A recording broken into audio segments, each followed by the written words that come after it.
Good day, good people. Michelle Dawes-Bird here. We welcome you to Real Chicks Rock Presents Real Discussions. As always, I'm super excited to be here. It's a beautiful day in the neighborhood here in Atlanta, Georgia. It's actually warmer today because it was cold yesterday. So it's a nice day. Feels like about 45 degrees. Forgive us, we are spoiled. If we get too many days where it's cold, we're like, we want to move. Like, this is Atlanta, it's supposed to be warm. So we're thankful that the sun is shining. It's just a really nice day. There's just a lot of things going on in the air, you know, a lot unfortunate news with Tyree Nichols. Unfortunately, his funeral was held this week. We send our condolences and prayers to his family and to his loved ones and all those that have been impacted by the loss of his life. But we are here today, and we're here to bring some sunshine wherever we can. And my guest looks like sunshine. She is so beautiful. I am so excited to have her. Yes, this has been in the making for, I want to say, a couple of years. Definitely. But we are here. But thanks to all the new listeners. We want to thank everyone that's taking time to lean in and to listen to what we're all about. Let me give you a little background. Real Chicks Rock is all about creatively collaborating to connect and raise awareness regarding issues that impact women. And we do it by way of community service engagement. We do it by public speaking, mentoring, workshops, and the arts. And we have been doing this platform here, as I told my nice guest here. This is our 7th season, and April will be 8 seasons long that we've had some interesting, informative, and entertaining people, and today is no different. My topic today is Rhonda Thomas Sings, and I have the incomparable butterfly songbird, Rhonda Thomas. Hi. Hi, Michelle. How are you? I'm wonderful. Thank you for having me. Oh, thanks for being here. Yeah, like I said, we've been trying to do this for a while, and I'm so glad. I'm so glad because you're a busy lady. Yeah, but never too busy for you. Well, no, I know, because I see you, and I see you on the stage, and I wave, I support. You're at all the events. I try. Yeah, I'm on the pulse. I did miss the Christmas, but I'm not going to miss anymore. And that one was sold out, and we'll talk about that. Okay. But I want to talk about a little bit. Where are you from? I'm from Roosevelt, Long Island. Is that right? Strong Island, yes. 1 square mile. 1 square mile, Roosevelt Island. Yes, Roosevelt, Long Island. Long Island. Mm-hmm. Yeah. How often you get the chance to go home? I was just there last summer for our class reunion. I actually got to perform for our class reunion. So that was a special treat. Nice. There's a warm spot in my heart for Roosevelt. That's where everything started. Everything started. Tell me about the neighborhood. What was the music like for you as a kid growing up? Okay, so I guess I'm gonna date myself. No, it's all right. You don't look nothing like you're gonna say. Okay. I mean, everybody my age, it was all about the Kangos, the Gazelles. The Gazelles, Oh. definitely. We were playing hopscotch, Yes. double dutch, Yes. marbles, Yes. jack. Yes. I think I could get Skelsies. Did you do skelsies? What's skelsies? Oh, bottle tops, and you put like gum and some dirt in it to have some weight, and you shoot skelsies. It's like like doing hopscotch, but with a bottle top. I kind of slightly remember that, but I don't think we did that in my little crew. Okay. We had the candy store at the corner where I would get my blow pops because that's like 2 candies in one because you had the gum inside. So I was a blow pop dope. girl too. Yeah, it was nice. Right? It's like 10 cents for the blow pop back then. I'm aging myself. Yeah. It's true though. Yeah, it was true. It's true. Did the girls put them in their hair when they had the ponytails? Okay, all right. That's what we were doing.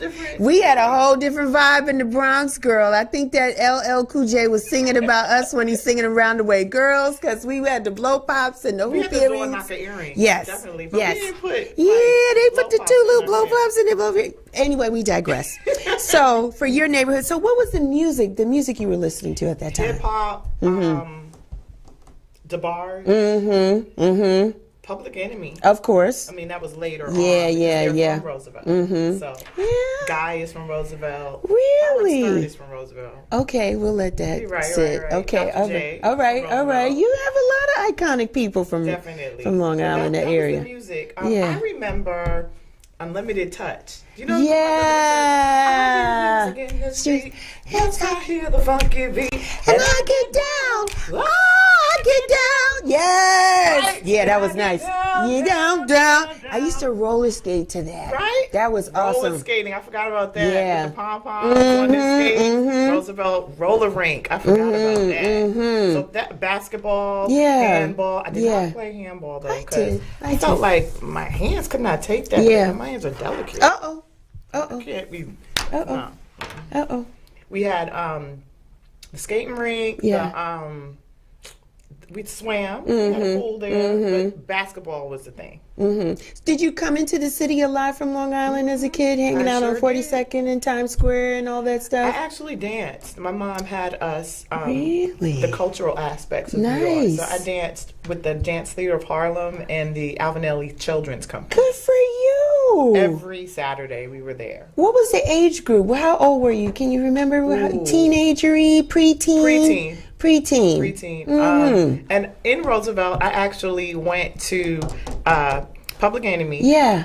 I'm sorry, my brain is fried. So Chuck D's mother, Mrs. Reinhauer, had a performing arts school. And so I was part of that unit. There. And that was pretty cool. I played Paddington Bear.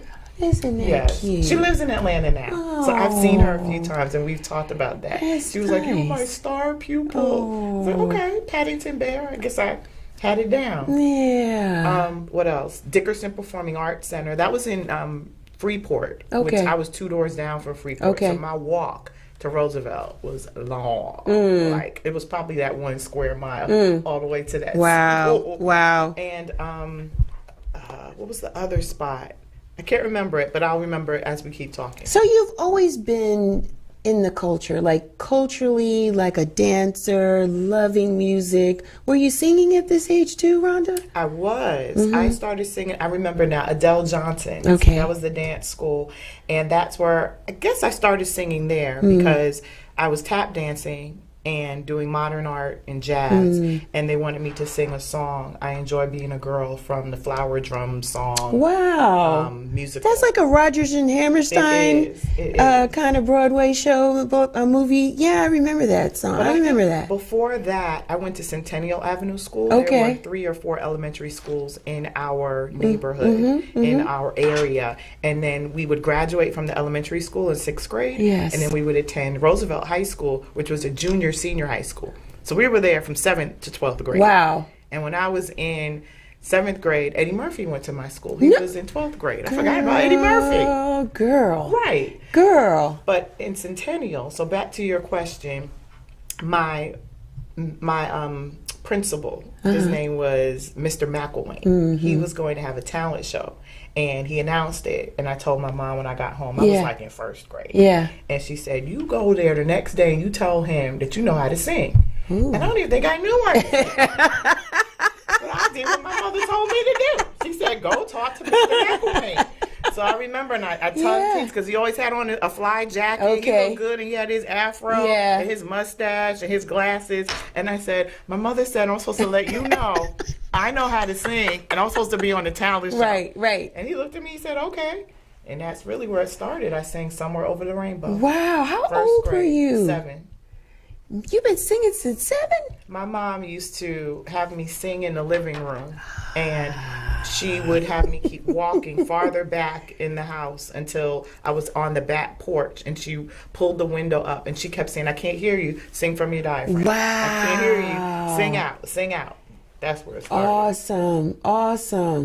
Awesome. Caribbean family? Girl, yes. My father's from Antigua, West Indies. Yes. Because that whole living room thing, I felt that. That's what. Really, the living room? The West Indian family, the cultures, especially in New York, you always provided the entertainment in the living room. You are so right. Yes, you gotta. So that's not everybody. That's just the Caribbean. I think so. I think it's just us because we always did that too. My mother's Jamaican, so I understand. They pull back the coffee table, move it out to slide it out the way. Whether it's dance or recite a poem or sing or do something. Life for me ain't been no crystal stair. Yeah. It was after they eat. They want a little entertainment. Yeah, and they call you, "Rhonda, come." And sing, right? Mm-hmm. Absolutely. So, my mom is not from the Caribbean. My parents met in New Jersey when my father moved here. He turned 16 years old, moved here from Trinidad. So he grew up in Antigua, then his years in Trinidad, and then to Newark, New Jersey. Wow. And then they moved to Long Island. And he managed a band called the New York Soul Syndicate, right? Sounds spicy. It was spicy. They had the big afros and the bell bottoms and the vest where, you know, the whole chest is showing and the medallion with the Scorpio. Oh my goodness. And the shirt was open down to the navel, almost down there. Man bosoms. Yeah. And chest hair and all of that. But they rehearsed in our basement. And so I was hearing all the sounds, and they were a cover band. So they were performing songs from Earth, Wind and Fire or the Commodores. And my father was about showmanship. So he had the horn section. There were about 12 of them. And his lead singers were Robin S., who say, "You got to show me love." She was just in town the other day. She lives here. Oh, I saw her a couple weeks ago. She performed. Yeah. That's what you meant. Yeah. I didn't realize she lived here. Wow. Yeah. And Vesta actually performed with him first. Remember Vesta? Yes. Congratulations. Yes. They used to confuse her with Jack A. Harry a little bit. Yeah, a little bit. Yeah, but she was. She could really sing. She did McDonald's commercials and all kinds of stuff. I remember. Yeah, she was good. Wow. So yeah, they rehearsed in our basement, and I was just soaking all of that up. My father never knew I could sing. I don't know what age he knew I could sing, because then my parents divorced. And because of that, my mother was not trying to have people rehearsing in the basement. But I got all of that. And from Roosevelt, which was a complete artistic incubator, I was in the jazz bands, playing clarinet. I was drum majorette. It's so funny to talk about yourself, because I don't get to do this unless I'm in a platform like this. This is beautiful, because we would have never known. And me being in New York, I would have not known there was such a vibe in Long Island. Girl. Not as, you know, we heard of Freeport. You know, you hear of it, but not Roosevelt. And the fact that there was so many different iconic people, legendary people now that you had access to, and the sounds was the same. Shouts out to New York as a whole, right? Because it's just a beautiful city. The culture was everywhere. We just didn't know. And being young kids, you know, me in the Bronx, I had no way to get to Long Island. I barely had a way to get to Manhattan. That's the best I could do. Really couldn't do Brooklyn. That was really out of pocket. But so just to understand that everybody was vibing to the same kind of energy. We would go to Harlem. That's why I wore my shirt today. Harlem and just sit out there in the park, and people would be performing and playing congas and the Caribbean music. The Latin music, the pulse of the city, New York, Long Island. We had access to all of that, and my village, they cultivated that in me, and I love them for it. I was just acknowledged yesterday. It's so funny. Right before getting ready for this, I'm looking on social media, and I'm like, okay, what's the Roosevelt history, Black history moment? It was me. Wow. What? Shouts out to Roosevelt, honoring Rhonda Thomas for Black History Month. That's it. Yes. That's what's up. So even though there was so much culture, you had a village there in Roosevelt, Long Island. How did you leave? How did we come to know you today? But give me some of that in between. How did you leave? Let me see. So through Roosevelt, singing, performing at the Apollo Theater. Look at that. As a youngin'. I sang Home from the Wiz there. Oh, man, of course you did. New York State Summer School of the Arts. Nice. Where I was singing a lot of classical music. Wow. Because I kind of missed that part. My father played the calypso. He also played James Brown, War. Because he was trying to be a true American, and to him, Americans play James Brown. Yeah, we and my mom was playing the Nancy Wilson, the Al Jarreau, all of that goodness. Nice. And so, New York State Summer School of the Arts, I got a scholarship to go there. Nice. And it was under the tutelage of the Metropolitan Opera. And so we learned so much. And they would even take us on field trips, because we were there for maybe a week. Yeah. And we got to see Al Jarreau, my first time seeing Al Jarreau. I was hooked, because I could see he had all these different styles that he was able to infuse in his music. Okay, so let me see. Fast forward. Went to Hampton University. HU? HI. Boom, boom, boom, boom, boom. Because it was Hampton Institute University then. Okay. Before it was Hampton University, and I know there's all the Howardites in the audience. We're real HU. Yeah. That's where that comes from. We're talking about Hampton. So fall back, right. Howard, just for a minute. Okay. So I was a music major there. Okay. And I was partying way too much. Were you? What? The one thing Roosevelt and my mom did not prepare me for was the infusion or the extra that I'd have to focus on my studies, but yet be with the marching band and all the away games. And I didn't know how to do that. I didn't know how to navigate that. Oh, wow. So I wasn't going to graduate from there. So as much as I loved being involved in all of that, I had to leave Hampton. You had to leave. You was partying? I was partying. I didn't want to disrespect my family and my culture. Ooh. And I was a music major. Yes. And I loved that, but I felt like I wanted something else. Okay. That I could not fall back on, but that I could have both lanes. And I went to CW Post, Long Island University. Okay. Which is in New York. And I was a speech pathology major. Really? Speech pathology and feeding. But I still kept singing.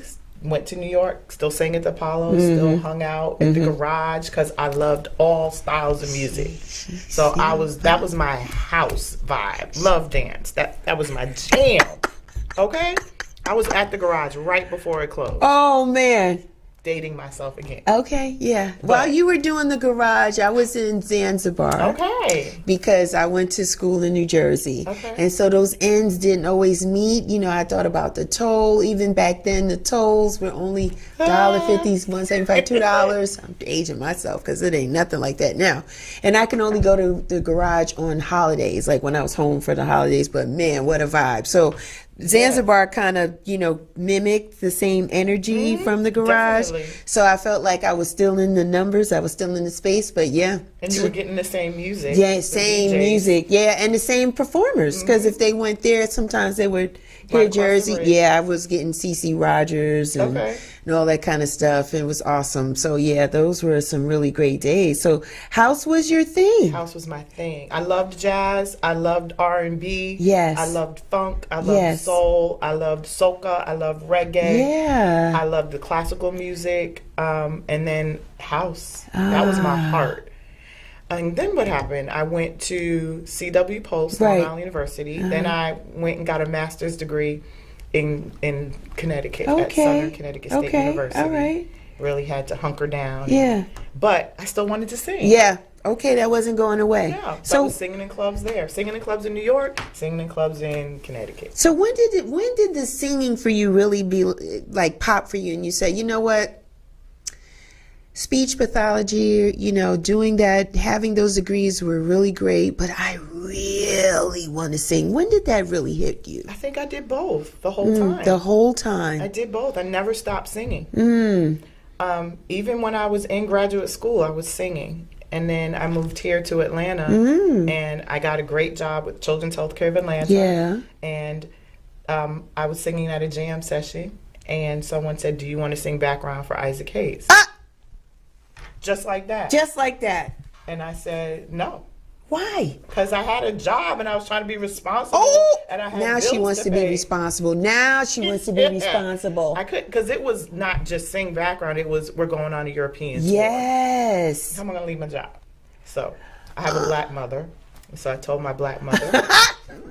And my black mother said, "Are you crazy? Yes, yes. You go tell them at work that you have this opportunity." And I'm thinking, you take a leave of absence. Yeah. And sure enough, they were like, "Oh, you're going to Europe? This is great, sure." And that's where that was born. And I had been with him for 11 years.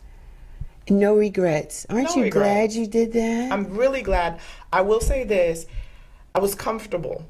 It was familiar. I loved traveling. I loved what it afforded me as far as being able to work still during the week, 4 days a week, because we traveled a lot on the weekends with Isaac. So I did both. But I think 11 years was a long time. That is a long time. But didn't it go by quickly, though, Rhonda? It did, but at that time, I had already put out 2 of my own individual albums. Okay. And I couldn't work them because I was working with him. With him.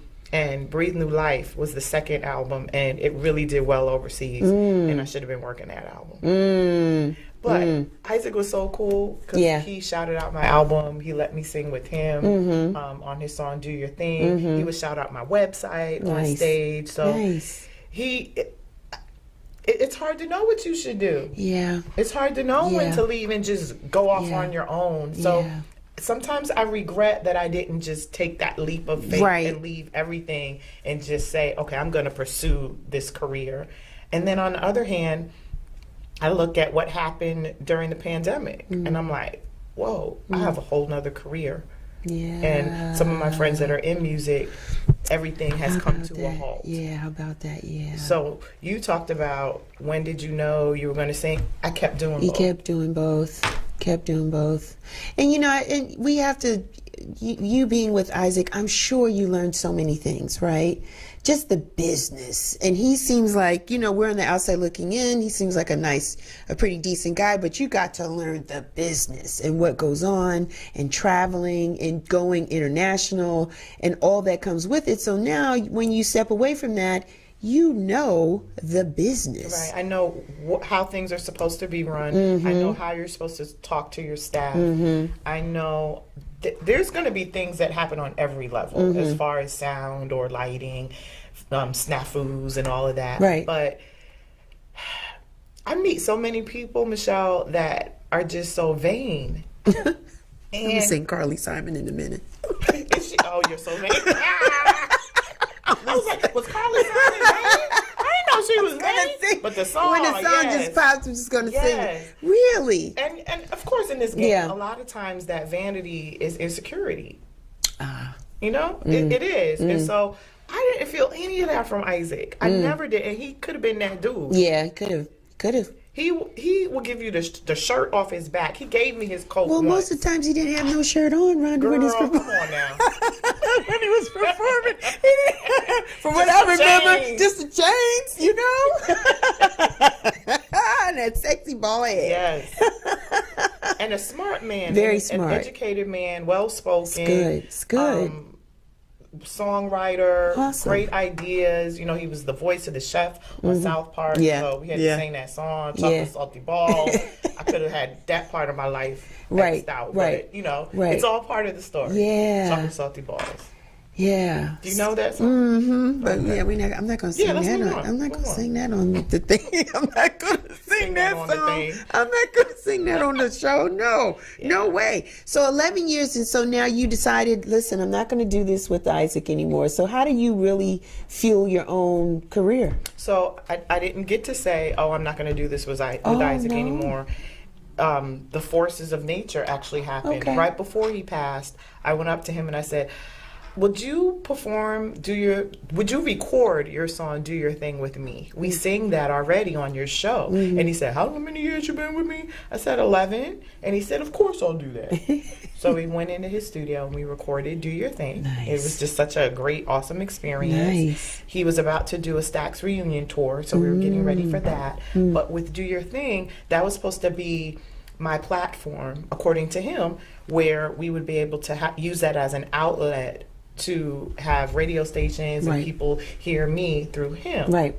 And then he passed away. And that was the end of that journey, that situation. And I was forced to just do Rhonda at that point. Right. So how did you get it going? How did you get Rhonda going after Isaac? Well, Rhonda was really going before, so that was a good thing. But at that point, I guess I'm looking at my albums here now.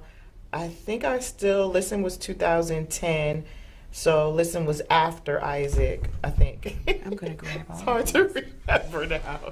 2012, I think, was Listen. Hold some of these up, like we had this one. Right, so that one is Rhonda Reimagined, but that's not going to be the cover. That was recorded live at 800 East Studios in 2019, and when you start asking me about what my next venture is, we'll talk about that. We'll get there. I love this cover. So start backwards. Go from the very one. Yeah, that was the first one. That was Guess Who I Saw Today, which is a straight ahead album, myself and Michael Coppola. He was a guitarist, or is a guitarist in Connecticut. I told you I never stopped singing. Never stopped singing. We would perform in coffee houses as a duet. and a duo, and we She's recorded so cute. Rhonda's cute. cover tunes, all jazz standards. All jazz standards. Love it. Then the next one. Ooh. Breathe New Life. We look spicy on this one. That was that's my Atlanta album. That's where, when I moved here in 96, and I was on the scene with the group Jiva, Sirius B, Groovement, I realized, whoa, I can infuse what I do, my jazz, my R&B, and I can be Nadia Davenport, Brand New Heavies, Incognito, Soul to Soul, and I can infuse my music into that. So that's Breathe New Life. Go back one. Yep. Then Listen was next. A takeoff from Breathe New Life. Thank you. This is beautiful. Soul, jazz. I like that the cover, back, too. yes, kind of cool. Yeah. Meg Pukel. You're gorgeous. Took those pictures. Thank you, love. Thank you. You're gorgeous. And you're nice. Thank you. You're always a sweetie. I think my Roosevelt posse would beat me up if you weren't a nice person. Yeah. I was thinking your mom. Nice? I think your mom would check you. Oh, everybody would Yeah. check me. Everybody would. You would check me. You wouldn't have me here. Well, yes and no. Yes and no, because, this is legendary work, Rhonda. The fact that you've been in the business for so long, a lot of people don't make it that long. I'm touching 5 albums, 5 CDs. Like, some people have one and they're done. Yeah. And sometimes that's in their control, sometimes it's not. So the mere fact that you have been submerged in the culture, dancing, singing, you've worked with very iconic people. We're going to talk about that too. I want to talk about that too, because I see you in these spaces and you're not on the stage by yourself. Not at all. And it's a beautiful thing, and we're going to get to it. So I love this album cover. I love this one. You're so cute. I love that too, but I think that one's next. The Christmas one? I think so. Yeah, this one's next. The Christmas one. That was produced by Al Ross, Tony White, Mark Nelson. Ron Smith was one of the executive producers. And we have some original material on there where I have a duo with Eric Roberson. Yeah. Which is near and dear to my heart. And Alex Lattimore, who sang in the group Jiva with me. I think I came into your life around here, this album, this CD, and this one, because I saw you perform this at Ebenezer. Oh wow! Okay. That's when I fell in love, and I knew your manager first. Okay. The incomparable Ron Smith. Smith. And I met him first through some people, because we would always go out and. Shouts out to Sylvia Brown. Awesome photographer. Awesome person. And she'd have these get-togethers, and she invited me. I met her. It's just 6 degrees of separation, right? Yeah, especially in Atlanta. What it is. And so what it was, let me tell you how I met Rhonda. So I went to Record Store Day. At Moods Music? At Moods Music. Shouts out to Daryl Harris. We love Moods Music. Yes, we do. And so I went there, and the vibe, the energy was so beautiful. And Sylvia was sitting up front. Always up front. She was up front, and she was front and center. And I saw her, and we just kind of connected. She was just giving everybody love in the room. And she was like, you need to go to this tribute. Yeah, it'll be at Apache Cafe. Right? And it's, Hot Ice Live, Ken Beatty, the whole tribute. It wasn't Yin Yang back then? It was Yin Yang. It was Yin Yang. Okay. Might have been. And I said, okay. And I went up, bought my ticket. We were in the space like this, and you came. You were performing. Wow. And I thought the show was phenomenal. I thought it was great. And we ended up, most of us took a group picture at the end. You might have been in. I have to go back and try to find it. And I've been like, I like her. Thank you, love. You sung Phase On. I think you sung Riding High with the guy, and you sung some other stuff, but it was really a collection of music that Ken Beatty would have played through each decade, like from maybe the 60s or 70s and the 80s and 90s, and it was beautiful. Thank you. And that's where I saw you, and I was like, oh. And then I would have some lunch with Sylvia and Ron talk about, Rhonda Thomas is she's an excellent singer. And I just started following. So I think I started following you somewhere around in here, definitely saw you performing this, and then the Vinyl Days. Yes, Vinyl Days was produced by Kyrie Simmons, Kyrie Cabral Simmons, who is the leader of the group Jiva that I was a part of for years when I moved here in '96, and Daz IQ, Darren Benjamin, and Julius Speed played keys on that, and so those were the three producers of that album, and that has like a Quincy Jones vibe to it. It was the brainchild and of you're Ron beautiful Smith. here in the back too. Thank you. That was Ron's creation. Yeah, this is awesome.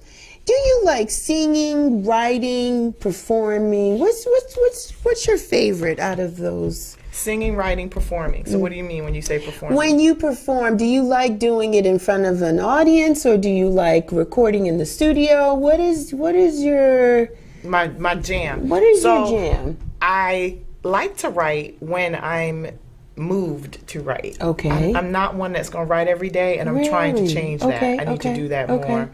I love singing, but I love performing. I need an audience. I feel their energy. It's an experience. It's never just me singing, and that's how this album was born. My recorded music, people tell me they love it, but it's the live performance where it becomes electric. It's an experience. And so we decided we would record a live album. So they are remakes of, well, not even really remakes, they're just the live version of those songs with a couple of original songs on there. Beautiful. I love it. Recorded that live at 800 East. Darren Benjamin, Daz IQ, he was at the helm. That's a nice space. Smith was there. Yeah, they had earphones. Yeah. Because it was in the sound studio and it was recorded live. We did 2 different shows, and that was the product. It's a nice space. Congratulations on this. We'll be releasing that in April. That's only 2 months away. It is. It's around the corner. Yes, the timing of this has been phenomenal. This is really good. I want to talk to you about Sisters in Song. Yes. How did that come about for you? Well, you mentioned that you have interviewed Kathleen Bertrand. So that is her baby. Sisters in Song. Myself, Julie Dexter, Deion Ferris, and Kathleen were performing at the Rialto for a Nina Simone tribute that Russell Gunn had put together. Beautiful. So that's how we came together, and we've been inseparable ever since. Ever since. Yeah, we had done other shows with Russell at the Atlanta Jazz Festival, another Nina Simone tribute, and then I don't know, you probably know better than me, if Kathleen had this idea years ago and then it just came together, but we were the original Sisters in Song. Yes. So it was Kathleen, Julie Dexter, Chandra Corelli, our dear friend who passed away, Teresa Hightower, and I'm missing someone, Pamela Dillard. She sings classical music. And so lately it's been myself, Kathleen, and Julie Dexter.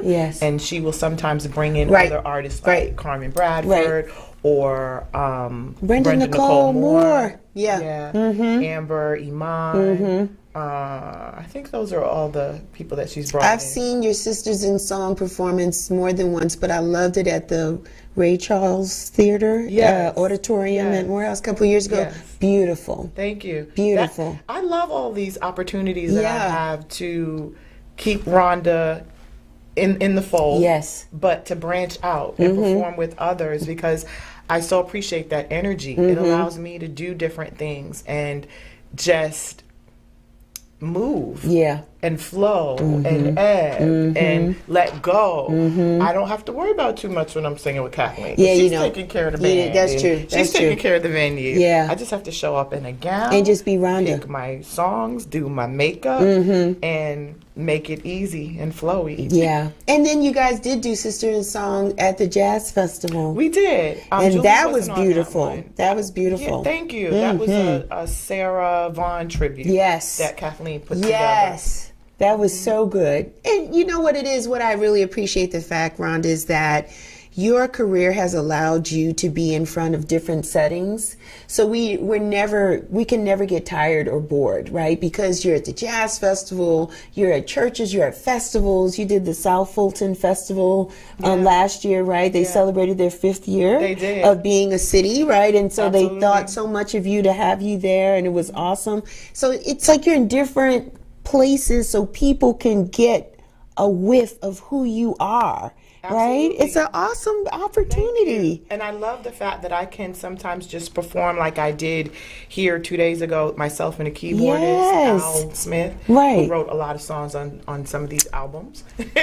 And I can perform in front of 30,000 people with this band that I often perform with, the String Cheese Incident. Yeah. They're a jam band out of Colorado, and they're phenomenal. Yeah. We perform every year at in Live Oak at Halloween. It's called Swanee Halloween. Okay. And there's all different artists, lots of different stages. Anderson .Paak has been there. Trying to think. Jamiroquai, the Marley Brothers. You just been everybody, everywhere. everybody. You just been doing it. Tell me, what did it feel like for you being on the main stage for the Jazz Festival this past year? That was, first of all, you killed it. Thank you. You crushed it. Shouts out to your sound guy, which was Leon Smith. Leon Smith. He's always there. Shouts out to him. when we He loves doing your Absolutely. shows. He Yeah. loves doing your shows. Good guy. Yeah. Great heart and talented brother. Will do anything for anyone. Yeah. Good guy. Thank you for shouting him out. So as you mentioned, I had performed on the stage. Yes, you with have. lots of artists throughout the year. Yes, you have. And in 2019, actually, was my first year performing with my band. So that was like a breakout year for me. Yeah, it was. I had maybe a 10-piece band. I had a horn section, background singers. It was phenomenal. I got to was sing nice. my Fela songs. I love Fela, some second line That was music. so nice. Oh, it was a dream come true. It was awesome. We had a good time. You Thank look you. great too. And so right after me, Russell Gunn performed with the Crunk Jazz Yeah, Orchestra. that was nice. And then COVID hit. And Yeah. everything shut down. And we missed you for Right. 2 years. Yeah. Crazy. Yeah. But as you mentioned, I performed for that South Fulton Fest. Mm-hmm. And then Camille called me and asked me to perform again at the Atlanta Jazz Festival. So that was last year. Yeah. And again, I never take it for granted when someone offers me these phenomenal opportunities, and for her to think of me, to call me for that. I think one of the other main artists backed out or wasn't able to Okay. do the Okay. festival, so she called me and I was on board. I was ready. You was ready. There. Yeah. And my team was with me. It was awesome. Atlanta Jazz Festival is huge. It is huge. And it's iconic. It's like 35 years, 40 years in existence. It's been going for years. And, you know, they've always had, just to set the stage, there's always been 2 stages in some cases. So that when we say the main stage, we're talking the one right off of 10th and Charles Allen. Like, come on. as soon as you come in, you can hear the music blocks away. And people are there from early in the morning. And we look beautiful as a city. Don't we? We look beautiful as a culture, right? To just support jazz music. And it's not just jazz, it's different types of genre of music. And you bring that different flavor, and we receive that. Like, Thank you. You know, you're like our own, even though you're from Freeport, Long Island. Yeah. Roosevelt. Yeah, I'm sorry. Roosevelt, Long Island. Roosevelt, Roosevelt. Roosevelt. Long Island. Atlanta has embraced you as, you know, their sunshine. Like you're their girl. You're our girl. And so when we see you do things, we just come out and support. And I feel the love. Yeah, feel the man, we love energy. you, Rhonda. It is a village, and one of the best things about being able to perform on the festival was being able to give the gift of my music, Yes. and have it received. It's like when I record my individual songs, they're my babies, they're my kids, and to have people accept them, that's huge to me. So I think it's the way that you present it, Rhonda, because you're so diverse, right? We can't pigeonhole you in one category or one type of music. And I think that's just in your upbringing and what you like and what you've been exposed to. So even when you present it to us, it's always tasteful. It's always palatable. It's always fun. We want to dance. We want to sing along with you, or we want to listen intently, you know? So it's you, the package that you've brought to us over these years have been incredible. I think it's so important important to have a connection to the music, to the song, so that you can convey that to the audience. Ron is always telling me before I hit the stage, make it feel like cognac, make it feel warm. That's nice. Make a connection, and that's easy to do when the sound is great. That's number one. Yes. When your band and your musicians have your back. They do. When you feel comfortable about your look. I mean, sometimes it's an up and down thing. You know, I go through my weight. Sometimes it's a problem, but I've learned to embrace who I am, and You're I love beautiful. all these curves. You're beautiful. And you know, I love all these dimples in my thighs, and I love the way the hips sway, and I can wear my onion flowy dresses from Whitney Merrow. Yes, you look great in those dresses too. Thank you. Everything you put on, you look good. So that's not an issue. But I understand. I understand how you feel because you have to be comfortable in the skin that you're in, right? And I wanted to say that because it's real, and I think we should be transparent. Yes. And people shouldn't think that, you know, you're just up on this stage and everything is great. No, sometimes not. you need to feel that positive energy from your audience. You do. So You do. I get that. And it's there. It's there for you because you're just a bundle of joy. You're just a beautiful Thank you. person inside and out. And even before we've gotten to this opportunity, even as a fan, when I see you, you would always you hug people. You're always excited that people take time to come out and be a part they of don't your have show. to. No, we don't have to, but No, we want you to can be. go anywhere. You We can can buy go anyone's anywhere. music. You don't have to come hear me. Yeah. So I am so grateful. So grateful. Is there anybody you'd like to perform with that you haven't? I would say I want to work with Salam Remy, the producer, because he is that guy that has been able to take the best from an artist and just have them blossom. From Amy Winehouse, Faith Evans, Everybody. I'm trying to think of other people he's worked with. It's a nice collection or palette of people he's worked The with. Fugees, Yeah. Jasmine Sullivan, Everyone. hip hop artists, Shabba Ranks. No, for real. He's worked with everybody, and I feel like he would get me. I saw the Amy Winehouse documentary where they worked together in his home, and it wasn't just sing this song or we're just gonna write this. He felt her energy, and he was able to bring the best out of her, and I would love to work with him. Yeah. Have you made that an affirmation? No, Have you put it out there? I'm putting it out right now. All right. Make Salam. it. Come on now. Let's You know, go. we got to do this. Yeah, let's do We need it. to work together. I am digging on you. Let's make it happen. Make it happen. And I'm leaning in. Come on, management team for Rhonda Thomas. Make that happen. I Okay. love Chuck D to perform with me on his song. Oh, that'd be spicy. Yeah, maybe on one of my dance tracks. I just on this Rhonda Reimagined album, I have a new song. It's called For My Sisters, and DJ Kemet, who you need to have on your show. Yes, Kemet, we need to come bring on, you Kemet. Come on Real Chicks Rock. That's right. Come on, Kemet. Yes. I'd love to So, talk to him.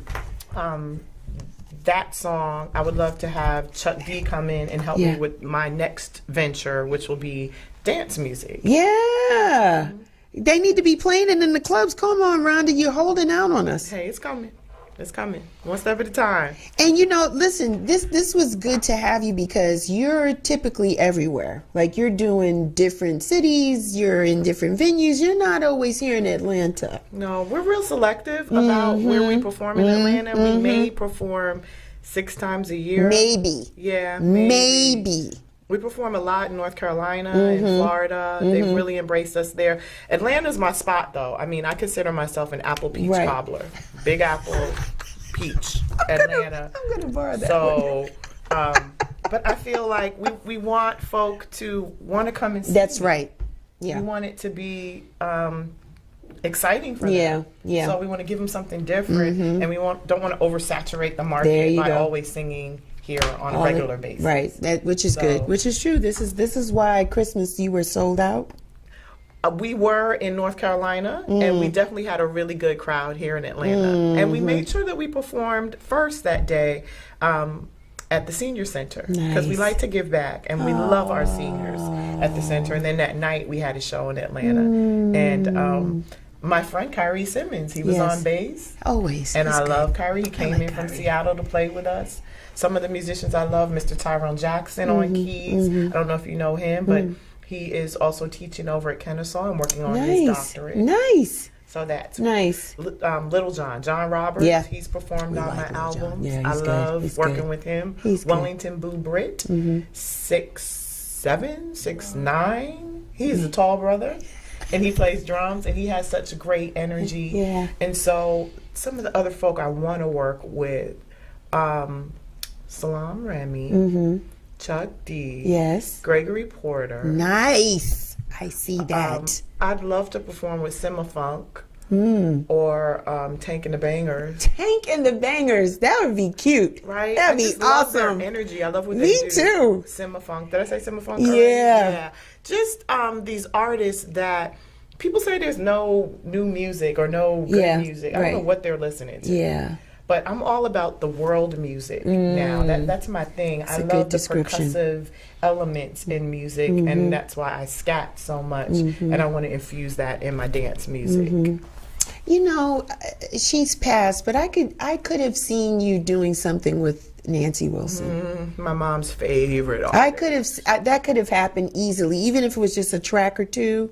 Easily, I could have seen that happen because that first album, the song "Guess Who I Saw Today" is our ode to Miss Nancy Wilson. Yeah, and so easily. Yeah, my mom was all about stand on stage, be still, be cool, like Nancy Wilson. She was smooth, yeah. And my father was like, "Nah, you take the mic out, you get down on one knee, you work the audience, like work James the crowd." Brown. That's James Brown with one knee. Man. No.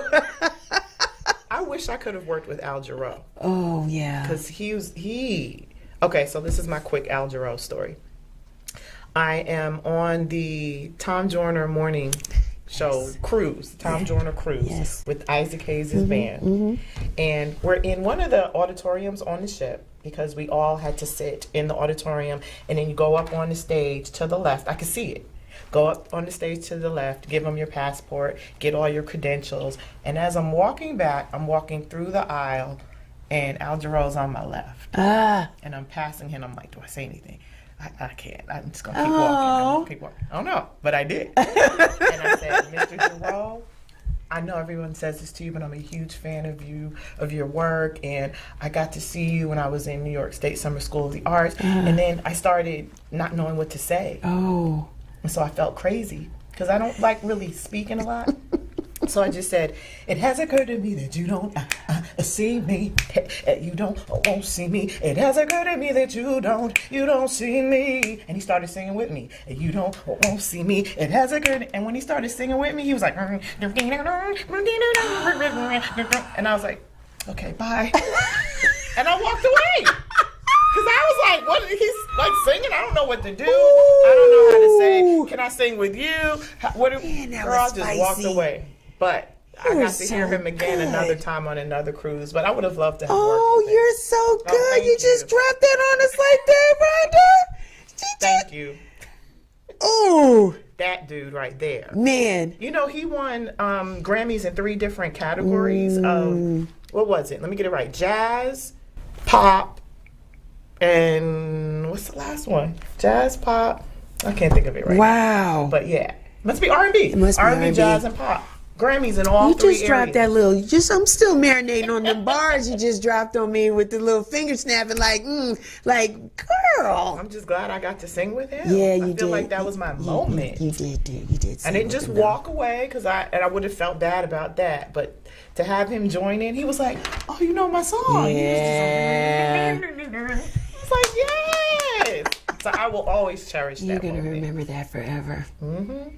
You're our girl, Rhonda. You know why? Because we hear you on 91.9 Morris Baxter and Morris in the Morning. Yeah. And I remember going out hearing you sing that, performing that live. I don't remember if that was his birthday or it was a New Year's Eve celebration, but you were the star performing. And I was like, she's so good.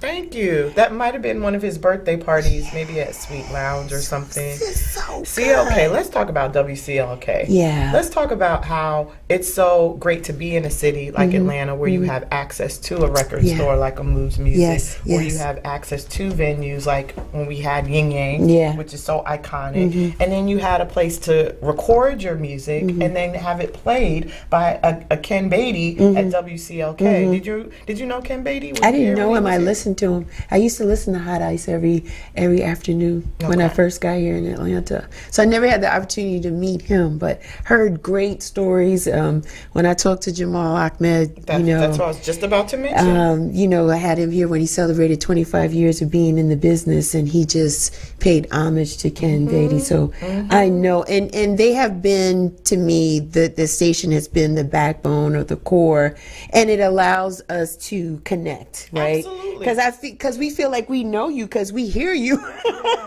We hear you on the station. We can turn you on and we can hear you, and they play your music, and it just humanizes, the artist. It just allows us to feel like we're community and we can connect. Right. And it's an honor to support you, because we hear you and we want to keep you on the vibe, right? We want to hear you on the airwaves. We want you to travel. We want you to keep going. So we support you. When you're here, we come out. That's what we do. So it's been... And they afford us the opportunity to do that. Yeah. They play our music to their listeners. They don't have to do that. Jamal Ahmed is a disciple of Ken Beatty, and he will say it all the time. And he is one of the reasons why we still have staying power. Because his show is syndicated, and he can play our music everywhere, and he loves to. When I performed with Jiva in London, Jamal came with us. It was myself, Anthony David, it was Jiva, Donnie. Donnie was on that show. Alex Lattimore. Nice. Shonda was on that show. And I say that because Jamal was there, and then I was able to perform my own show at a club there as well. But I feel like he's been such an integral part of this entire journey, and we couldn't do it without him. Good guy. And then Morris Baxter, like Morris. Hey, the Morris. Song "Breathe New Life" is from the Breathe New Life CD. Yep, that one. This one. And I just reworked the lyrics and became Morris's song. Morris, hit it in the morning. Right. Wakes me up and gets me going. Oh, his voice is so smooth, brightens my mood. Breathe new life in me, new life in me. I love it. Thank you. I love it. What's next for you? What cities are you planning to hit? So we have a whole promotional tour that will take place once we drop that latest album, Rhonda Reimagined. And Ron actually was at the helm. I always have to shout out Ron Smith of our documentary. And it's Rhonda Welcome Home. Is it Welcome Home, Ron? Ron's over there. Welcome to my home. Welcome to my home. Welcome to my home. Rhonda Thomas. So that documentary will be out simultaneously with the album, which will be released in April. And then we will devise all of our tours around that. Awesome. Awesome. I got that right. You got a good manager too. Ron's been doing some great work for you over the years, and gotta have a good team. Highly respected in the community. Shouts out to Ron Smith. Thank you, Ron, for just allowing us to have access to Rhonda through her music and through her venues and concerts and shows. So all the best to you there. How can the people find you, Rhonda? You can go to my social media. You can go to my website, rhondasings.com. But all my social media platforms are I am Rhonda Thomas, and that's RHONDA Thomas. I am Rhonda Thomas. Are you gonna give us a date on the social media, like a date definitely when this will be released, so we can get our copies? Yeah. So at first we're actually releasing it through a specific organization that will funnel it. Okay. And the public will have access. Just keep us posted, because I follow you. I follow you on Instagram, so I'm going to be looking, and we're friends on Facebook. So anytime you drop it, just anytime it drops, just let us know so we can follow, like, and share. Thank you for what you do. All these special interest pieces, and I just watched Shannon. Yes, I had him. He took that picture of the Christmas album. This one? Yeah. Shannon. We have such a great artistic group of folk that are that we work with. Yes. So I'm always shouting people out. Yes. I'm always wanting to work with everyone. He's I'm a good guy. Kemet. I'm mentioning Shannon. So Yes. Shannon, you did this. He's a good guy. I really enjoyed talking to him. Thank you so much. Thank you. I enjoy it. It's just a platform that I wanted to create because I wanted people to have an opportunity to share their stories, right? It's very important. And all that you've done, look at this body of work. The years that you've been doing this, we want to continue to wish you nothing but continued success in everything that you do. Thank you. We want a little bit more writing. I'm putting it out there. I have a journal. I need to get on that. Yeah, a little writing. You can produce mentoring. There's some beautiful voices probably come in your life. You could just inspire the next generation of beautiful young songbirds like yourself. I should speak to that real quick. Yes, say it. Yeah, go ahead. Well, Ron has a foundation that he works through, a teen group, Audio Wolf. Yes, I've seen them too. Yes. They're awesome. So, group of children that start as kids, and then he helps to funnel them into college. It's a great program. And they're just doing great things. I would say some of the names, but there's too many of them. Morgan Guerin and Curtis Oluwumi and Zaria, what's Larry's last name? Zaria Hall. So that's his brainchild. Yeah. And I felt like they've been my kids too because I've worked with them throughout the years. Nice. And that's Audio Wolf. And what's the other part of the name of your group? Come on, Ron. Sound Education. There we go. Ron's sitting over there. It's okay. Sound Education Experience. Awesome. And then my good friend Jay Fly has an organization called How Big Is Our Dream? Nice. Is Your Dream? And I work with the children. So you're busy. You're giving back already. You're doing it already. Yeah. Good for you. Yeah, I love it. And I'll continue to because you got to give back. Yes. It's important to do. You can't just hold all of this. No, because that's not going to be, it's not going to be a good look for you at the end. And I just want to say, you're beautiful in person. Thank you. And you look just like your mom. Oh, she's going to love to hear that. Yeah, your mom is gorgeous, and she's out here supporting you too. Always. She's always in the audience, you guys, and she'll be doing those, like, baseball moves. Yeah. Okay. Looking like sisters out here in these streets. She's a beautiful mom. Mom, thank you for all that you've done in pouring into Rhonda. It has paid off tremendously. We love you. Thank you so much. I love you You too. keep up the great work. That's my time here, Real Chicks Rock. You know me. You can find me everywhere. I'm on Instagram, Twitter, Facebook. We got the website, realchicksrock.com. Listen, I got something coming up with some beautiful women. Divine Trilogy, save the date. It's April 21st through the 23rd in Miami.